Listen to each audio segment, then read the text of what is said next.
We're gonna let you know too, because we're kind of review like Crazy Lady. Okay. Um. Um. So yeah, what else did I just say? Oh yeah, like I said, because I mean, again, it's just the manipulative nature. And it's super manipulative and it's super, super scary because you'll watch how people, like I said, like these people are literally bipolar and they will play both parts of good cop, bad cop. Like this woman tries to control me by telling me what I need to do. She literally tries to control my body,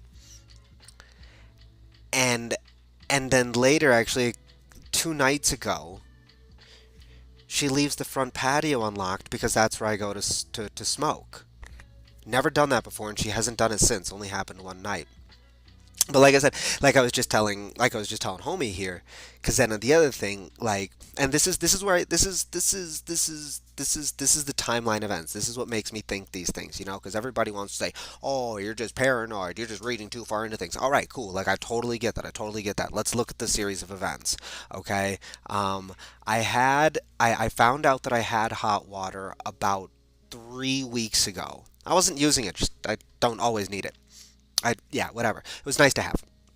So I turned the hot water on, and I'm using that, I think, literally up until the day that I paid rent. And then after that is when I left the bowl that I made the popcorn in. I left that in the sink, and that's when she had her little conniption and she yelled at me and said that she wanted me to leave. Um, and after that, I don't remember having hot water since. I've tried it. Like it's like it worked. It worked. And and again, I mean, these are just like you know, I guess being raised by a manipulative white woman who did similar things as well. And then as sad as it is to say, my ex-wife did similar things as well. Like I think like with narcissism, like there actually is like something is messed up in your head because you lie for no reason. You create these little games that you try to play with other people, and it's really weirdly manipulative, and it's horrifying when you throw the component of literally racial privilege. I mean, because again, this woman has shown a proclivity, and I've experienced white people throughout my entire life being able to assess, no, you're a savage because I don't like what you're saying. Yeah, but what I'm saying isn't inaccurate, number one. Actually, the real number one is I'm not trying to be mean. The real number one is I'm pointing this out because I want to progress, I want to heal, I want to move forward. But no, you're pointing your finger at me like I'm a bad person for being critical. And if I keep on pushing that, you're a bad person for being critical, eventually you will dispose of me and you will do whatever it is that you can to dispose of me. That's why Minneapolis kicked me out of their little activism scene. Because they didn't want to confront their own problems. And I was like, you're not going to progress until you confront these problems. How's Minneapolis doing? I'm going to tell you one word: fucked. I don't care. Because I tried.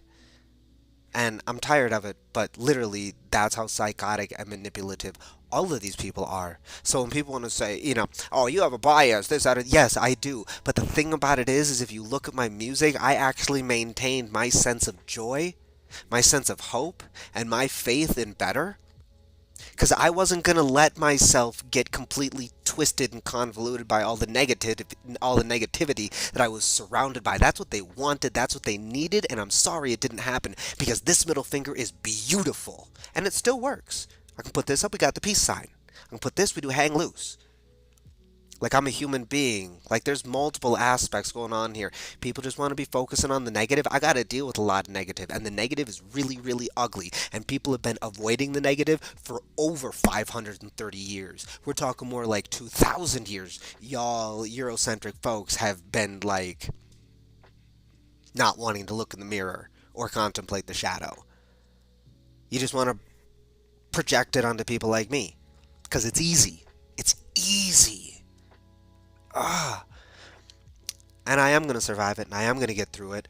But people need to see this. People need to realize it. People need to see what it looks like face to face. They need to confront it instead of forcing people like me, who are all alone, to confront it.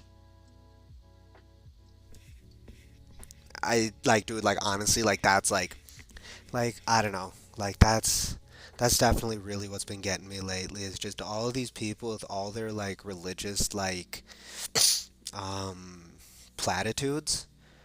And it's like, do you really realize how you treated a single brown orphan father? And then you want to say, oh, well, you're an adult. You need to do this, that, or the other. And in the same accord, like being a father who, like, it took 35 years to find my mother. And it's just like all these people who like have natural families and whatnot. And it's like, you're an adult. You need to act like an adult. You need to grow up and mature. And it's like, are you not a parent? Are like I don't care how old my child gets, and I don't care how old I get. I am my mother's baby, and my child is my baby. Like, I'm not saying that I'm a child. I'm not saying that I'm a baby, but I am still an orphan. And everybody treated me as disposable. And so all these people with their religious platitudes, and I'm gonna straight out say it. Fine, you want me to say it? I'm talking about what is it? Um, um, I won't say it. Y'all know who you are. No, I can't say it because then people are gonna say I'm anti-Semitic. But the fact of the matter is, there are very particular people who were very pivotal in my adoption. And there are other people who are very prominent in their activist community, talking, espousing about their values, their these spiritual values that they have to pursue. Well, how'd that work out for y'all? Y'all literally protected a white supremacist predator while literally using colonial tropes to vilify a brown orphan single father.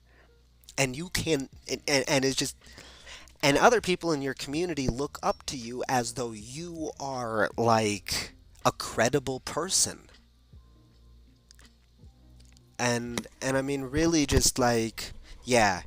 And at this point in time, I mean really honestly just laughing about it to a degree, because I mean that is the deal. Like, if nothing else, by the end of the week I'll just get an Airbnb and do whatever the heck needs to get done.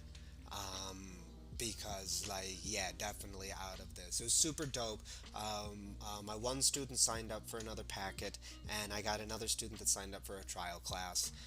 I'll be able, like as soon as I get to it, I can keep on relying on these. I can get more students here in Colombia, and like I said, I'm pushing myself onto you, Refi and Web3 people. Y'all need to pay me. That's just what's up. Um, and keep on going from there. Because yeah, I mean that's just. I just need to not be living in a cave anymore. I really just need to be able to make sure that I have windows and I have access to light, because that's really what's cramping my style right now. Um, yeah, yeah. So, um, yeah. Welcome to Talks with the Baylabarian. Um, so I'm gonna cut y'all off now because yeah. Take care, but pieces. Thanks.